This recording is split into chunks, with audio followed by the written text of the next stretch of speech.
Amerika Serikat mengaku khawatir jika Israel akan terseret dalam perang melawan Hizbullah. Pihak Amerika mengklaim jika itu terjadi, maka bisa saja mendorong Iran juga melakukan intervensi. Mengutip Tribun News pada 15 Juni melansir laporan harian Ibrani Wala pada Jumat 14 Juni mengutip pernyataan pejabat Amerika Serikat.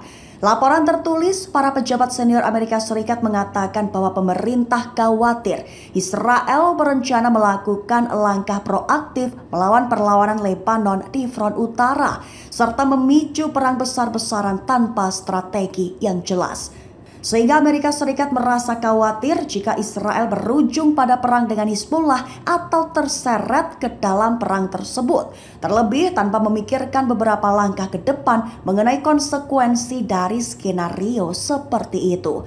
Mengingat saat ini ketegangan lintas batas meningkat setelah Israel membunuh seorang komandan utama perlawanan di Lebanon Selatan minggu ini yang mendorong Hizbullah meluncurkan rentetan roket besar-besaran ke wilayah Israel.